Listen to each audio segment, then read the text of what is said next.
Bienvenue dans Podium, ton podcast sur la nutrition sportive où l'on t'explique de manière simple comment atteindre tes objectifs de poids, de santé ou de performance. Cet épisode, il va être dans la même lignée que l'épisode sur la prise de masse musculaire où là je t'ai donné 7 étapes pour te créer ton plan alimentaire et prendre du muscle, sauf qu'ici ce sera 7 étapes pour perdre du poids et te créer ton propre plan alimentaire pour perdre de la masse grasse. La première étape pour te créer ton plan alimentaire et perdre de la masse grasse, c'est définir tes objectifs et tes motivations. À nouveau, il faut que tes objectifs ils soient réalisables. C'est-à-dire que si tu n'as jamais eu le poids que tu t'es fixé, par exemple, ça ne sert à rien de te fixer ce poids-là directement. Je te conseille de te fixer des petits objectifs et d'y aller étape par étape. Comme ça te permet d'aller de réussite en réussite. Et c'est beaucoup plus facile d'aller de réussite en réussite que de te fixer un gros objectif et puis après d'avoir un échec. Ou alors, si tu veux te fixer un gros objectif, tu te fixes un gros objectif et ce gros objectif, tu le décomposes en plein de petits objectifs. Et comme ça, à nouveau, tu auras ce principe d'avoir à chaque fois une étape que tu réussis et ça te motivera à continuer pour la suite. Je te conseille aussi d'avoir plein d'indicateurs différents, de ne pas te fixer uniquement le poids, car lorsqu'on veut perdre du poids, c'est la première chose qu'on va faire, c'est prendre une balance et aller dessus. Et c'est bien, c'est un indicateur, mais ça ne veut pas tout dire. Le poids, déjà, ça a une connotation, souvent on se dit « cette personne-là que j'admire, elle a tel poids », et du coup on a envie d'avoir ce poids-là. Sauf que nous, on est quelqu'un de différent, et le poids ne représente pas la personne que l'on est. Si ça se trouve, nous on sera très très bien avec 5-10 kilos de plus que ce qu'on a vu, et ça sert à rien d'essayer d'aller jusqu'à ce poids-là. Mais après, scientifiquement, comment est-ce qu'on peut voir ça, et comment est-ce qu'on peut voir que qu'un poids va être plus intéressant qu'un autre? On peut se fixer sur la masse grasse. La masse grasse, ça va être intéressant, car là, quand on perd de la masse grasse, ça veut dire qu'on a réellement perdu de la masse grasse, donc du gras, et pas de la masse musculaire. Et c'est très intéressant, car en fait, la masse musculaire, ça va permettre de brûler des calories même au repos. Donc si on perd de la masse musculaire, on va brûler moins de calories au repos, donc on reprendra du poids plus facilement par la suite, lorsqu'on aura, entre guillemets, terminé son régime. Donc ça sert à rien de faire un régime hyper restrictif où tu vas perdre du muscle. Ça va juste, tu vas peut-être être content à court terme parce que tu auras perdu du poids, mais à long terme, tu vas reprendre du poids beaucoup plus facilement et tu te sentiras encore moins bien qu'avant parce que tu seras encore plus gras qu'au départ. Et tu auras même pris plus de kilos que ce que tu avais fait avant ton régime. Donc vraiment très important de te fixer des objectifs, des petits objectifs et d'aller de réussite en réussite et ne pas te focaliser uniquement sur le poids, mais te focaliser aussi sur la masse grasse ou sur d'autres indicateurs tels que le tour de taille, le tour de hanche, le tour de cuisse, le tour de poitrine, le tour d'épaule, le tour de bras, enfin voilà. Prendre plein d'autres indicateurs, tes performances aussi. Si tu vas à la salle de sport, regarder que tes performances s'améliorent, c'est aussi un bon indicateur. Et alors, quand tu as un petit coup de mou, l'avantage d'avoir plusieurs indicateurs, c'est que tu peux te dire « mais celui-là n'a pas diminué, mais celui-là il a diminué, celui-là il a diminué, celui-là il a augmenté ». Et comme ça, tu sais toujours voir que tu as une progression. Tandis que si tu te bases uniquement sur le poids, tu auras parfois des variations d'eau qui vont faire que tu ne perds pas, ou alors tu vas prendre du muscle en même temps que perdre du gras, et donc ça ne se verra pas non plus. Tandis que là, le tour de taille, ça ne va pas mentir. Si tu as perdu du ventre, tu as perdu du gras. Donc vraiment, je trouve ça super important d'avoir plein d'indicateurs pour rester motivé sur le long terme. Ça, c'était la première étape. Deuxième étape, ça va être évaluer ton activité physique. Tu peux le faire via le nombre de pas que tu fais et le nombre d'heures de sport que tu fais. Par exemple, moi, dans mon agenda, j'écris toujours entraînement. Et donc, lorsque je fais une recherche et que je tape entraînement, je sais voir le nombre d'entraînements que j'ai fait par mois et le nombre d'heures que j'ai fait par mois. Donc, tu peux regarder à ça et améliorer ton nombre d'heures d'entraînement. Mais aussi, souvent, ce qui est sous-estimé, c'est l'activité physique. C'est-à-dire que tu ne vas pas beaucoup bouger sur la journée. Et donc, essayer d'augmenter ton nombre de pas, ça peut aussi être quelque chose de très intéressant. Mais de manière générale, essayer de bouger le plus possible. Car quand tu bouges, tu augmentes ton niveau d'activité physique. Tu augmentes ton niveau d'activité physique, c'est plus facile de perdre du poids. Après, la troisième étape, ça va être d'évaluer son sommeil. Le sommeil, ça va être très important car c'est lié à la sensation de satiété. Lorsqu'on est plus fatigué, on a cette impression d'avoir moins d'énergie. Comme on a moins d'énergie, on a plus tendance à manger pour aller chercher de l'énergie. Alors qu'en fait, si on n'était pas fatigué, on n'aura pas été mangé parce qu'on n'aura pas eu besoin d'énergie en plus. Donc c'est très important de bien dormir parce que ça va perturber la sensation de satiété. Et tu vas plus manger lorsque tu es fatigué que lorsque tu n'es pas fatigué. Les études, elles montrent qu'en général, on doit dormir entre 7 et 9 heures par nuit. Aussi faire attention, Par exemple, moi j'avais traqué mon sommeil et et que je remarque ceux qui traquent leur sommeil, ils ont un peu la même tendance. Il y a une différence entre être couché dans son lit et réellement dormir. Souvent, ce que je vois, c'est qu'en général, si on est couché 8 heures, on va avoir dormi 7 heures ou 6h30. Mais 6h30, on est en dessous des 7 heures de sommeil. Donc souvent, être couché plutôt 8h30, 9 heures, ça va permettre d'avoir ces 7 heures de sommeil et donc d'être bien dans sa journée. Après, comme d'habitude, il y a toujours des exceptions. Il y a des gens qui vont dormir 3-4 heures qui vont être en super forme. Et moi, j'envie ces gens-là parce qu'ils gagnent tellement de temps. Moi, j'ai tellement besoin de dormir que ça me fait perdre du temps, j'ai l'impression. Bref, évaluer ton sommeil, ça va être super important pour ce cas-là sur la satiété et aussi sur la récupération et les performances. Si tu dors bien, tu récupères mieux. Si tu récupères mieux, tu t'entraînes mieux. Si tu t'entraînes mieux, tu progresses plus vite. Maintenant, qu'est-ce que tu peux faire en plus? C'est noter ce que tu manges sur une journée type. Et c'est pas pour traquer tes calories. Moi, je suis pas du tout pour le traquage des calories, faire du tracking des calories. Parce que tout simplement, lorsque tu vas au restaurant, lorsque tu as une fête, lorsque tu vas en soirée, lorsque tu es en vacances, tu peux pas compter tes calories. Tu n'auras pas toujours le contrôle sur ce que tu manges. Et à ce moment-là, tu peux culpabiliser et t'imposer une charge mentale qui est importante vis-à-vis de l'alimentation. Alors que l'alimentation, ça devrait rester de la nourriture, ça doit rester à sa place. Et la charge mentale vis-à-vis de l'alimentation devrait être la plus faible possible, selon moi. Parce que compter ses calories, ça peut être une bonne porte d'entrée pour les troubles du comportement alimentaire.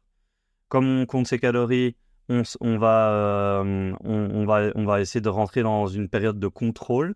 Lorsqu'on perd le contrôle, on culpabilise, on ne se sent pas bien, on peut amener à des phénomènes de compensation, on se dit vu que j'ai pas su contrôler hier, je contrôle encore plus aujourd'hui. Les contrôles, ça peut devenir des vomissements, ça peut devenir le fait d'aller courir 3-4 heures pour brûler les calories qu'on a ingérées en trop hier. Et on rentre comme ça dans un cercle vicieux et on arrive dans les troubles du comportement alimentaire. Donc c'est pour ça compter les calories, c'est pas quelque chose que moi je recommande car ce n'est pas quelque chose de durable qu'on va faire toute sa vie. Et en plus qui ajoute une charge mentale supplémentaire, qui prend du temps, qui peut être pesant. Et que si en plus on doit manger en famille par exemple, on ne va pas compter ses calories pour tout le monde. Donc, donc ça c'est difficile. Et en plus, lorsque le niveau d'activité physique change, pour ça que j'avais parlé d'évaluation de l'activité physique, le nombre de calories qu'on va devoir consommer va changer aussi. Donc ça doit se faire assez naturellement selon moi. Et là, la sensation de satiété, c'est là qu'elle intervient. Se renouer avec ces sensations. Lorsqu'on a faim, on mange. Lorsqu'on n'a plus faim, on ne mange pas. C'est hyper important.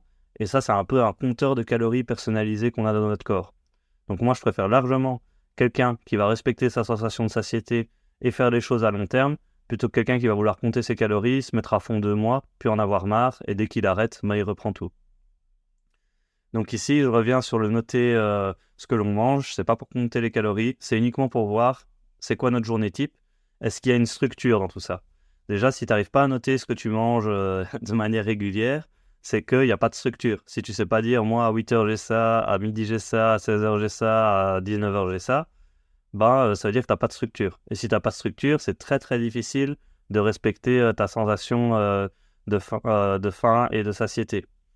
Faut que tu imagines en fait que ton corps c'est une bouteille, et lorsque cette bouteille elle est remplie à moitié, à ce moment-là tu veux perdre du poids, mais tu vas avoir une sensation de faim assez désagréable parce que tu n'as pas d'énergie. Et lorsque ta bouteille est remplie à 100%, là tu vas avoir une sensation de satiété, donc c'est-à-dire que tu auras mangé à ta faim et tu auras arrêté de manger quand tu n'as plus faim. Ton poids il va stagner et tu auras toute l'énergie qu'il faut pour les activités de ta journée. Et lorsque la bouteille déborde, à partir de ce moment-là, tu vas prendre du poids et tu as mangé plus que ta sensation de faim. Et tout simplement, le but, lorsque tu veux perdre du poids, c'est de remplir ta bouteille. Comme ça, tu as suffisamment d'énergie et tu as mangé à ta faim. Sauf qu'il faut donner l'impression que ta bouteille est remplie plus rapidement que ce qu'elle est réellement. Cette phrase-là est assez difficile à dire. Et donc, tu dois imaginer que ta bouteille, tu penses qu'elle est à 100%, alors qu'en fait, elle est à 80%. Et les 20% qui manquent, c'est ça de la perte de poids. Et là, tu vas pouvoir perdre du poids de manière durable. Mais quand tu dois manger en fonction de ta sensation de faim pour savoir où tu te situes dans ta bouteille, c'est très difficile de le faire si tu n'as pas de structure. Parce qu'alors tu vas avoir faim des fois à 15h, des fois à 23h, des fois à 10h, des fois à 8h. Et alors tu n'as jamais rien qui est prêt au moment où tu as faim. Et donc, tu vas te rabattre sur ce qui est le plus facile. Et souvent, ce qui est le plus facile, ça va être les produits transformés, les produits tout prêts, qui, eux, ont une composition nutritionnelle beaucoup moins intéressante. Donc, c'est pour ça que la structure, c'est très, très important. Et noter ce que tu manges sur une journée type, ça te permet d'établir une structure.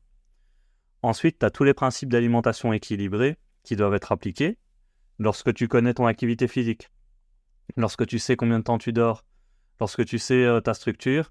5e étape, les principes de l'alimentation équilibrée. Je te les refais rapidement.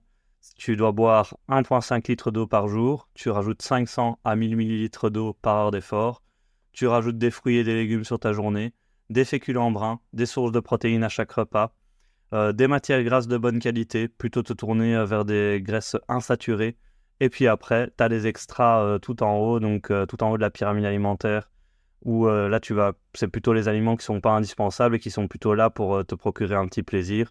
Ben là, ceux-là en plus petite quantité.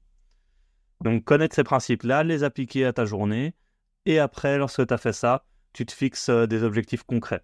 Lorsque tu connais ce que tu dois faire, lorsque tu connais la théorie, que tu sais, en théorie, je vais manger à cette heure-là, cette heure-là, cette heure-là, je vais dormir tel nombre d'heures, je vais faire tel nombre de pas, je vais faire tel nombre d'heures de sport, je connais les principes d'alimentation équilibrée, bah, tu te dis maintenant, qu'est-ce que je mets comme objectif concret ? Ça pourrait être travailler debout, ça peut faire une sieste dans l'après-midi, promener son chien, mettre des légumes à midi, enfin, ça peut être plein d'objectifs, mais ça doit être du concret. Et lorsque tu as tout ça, bah, tu peux te créer ton propre plan alimentaire pour perdre du poids. Je voulais terminer avec un exemple. Je voulais prendre l'exemple de Marie que j'ai eu dans mon cabinet. Elle avait des problèmes de digestion. Elle avait une blessure au niveau du dos qui l'empêchait de faire de l'activité physique. Et elle n'avait pas d'intolérance particulière, mis à part au niveau de lactose.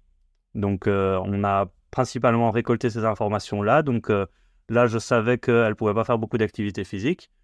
Au niveau du sommeil, c'était très bien. On a fait noter ce qu'elle mangeait sur une journée type. Elle avait une bonne structure. Les principes d'alimentation équilibrée, elle les connaissait, mais les appliquait pas suffisamment régulièrement. Et les objectifs qu'on a fixés, on a pris les différents indicateurs. On a pris le poids, on a pris la masse grasse, on regardait le tour de taille, le pantalon aussi, on voyait les vêtements qui devenaient de plus en plus amples. Ça, c'est un très bon indicateur aussi. Réessayer de anciens vêtements dans lesquels on ne rentrait plus, c'est aussi un indicateur qui va booster. Donc, on a pris toutes ces informations-là ensemble. Et puis après, on a appliqué les étapes que j'ai citées. Et on a créé un plan alimentaire personnalisé pour perdre de la masse grasse, pour perdre du poids. Et là, ça avait très très bien marché pour Marie. Elle avait perdu 14 kilos de mémoire. Donc vraiment une très très belle perte de poids. Elle avait très très bien fait ça. Mais vraiment, utiliser les différentes étapes que j'ai citées, c'est la méthode la plus simple pour moi pour perdre du poids, sans compter ses calories, sans se priver, sans craquer voilà, dès qu'on en a l'occasion, et ne pas avoir faim aussi, parce qu'avoir faim et devoir se priver, parce que la faim, c'est vraiment un appel physique, c'est le corps qui n'a pas assez d'énergie, donc c'est très difficile de résister, et c'est normal de craquer. Tout le monde craquerait à un moment lorsqu'il a faim. Donc, faut pas culpabiliser par rapport à ça. Si à un moment, toi, tu as fait un régime et qu'il était restrictif et que tu as craqué et que tu n'arrivais pas à tenir, c'est tout simplement physique. C'est pas toi dans ta tête qui n'avait pas suffisamment de volonté. Donc ça, c'est important que tu le saches et que tu essayes plutôt de revenir aux bases. Et les bases, c'est ce qui paraît le plus bête. C'est ce qu'on a le moins envie de faire parce que ça paraît trop bête. Ça paraît d'être On se dit toujours qu'il y a un secret en plus, mais vraiment revenir aux bases, c'est ce qui fonctionne le mieux. Donc moi, je peux que te conseiller ça. C'en est tout pour cet épisode de podcast. S'il t'a plu, s'il t'a aidé, n'hésite pas à me mettre 5 étoiles sur la plateforme d'écoute de ton choix. Ça me fera super plaisir et ça permettra à d'autres personnes de découvrir le podcast.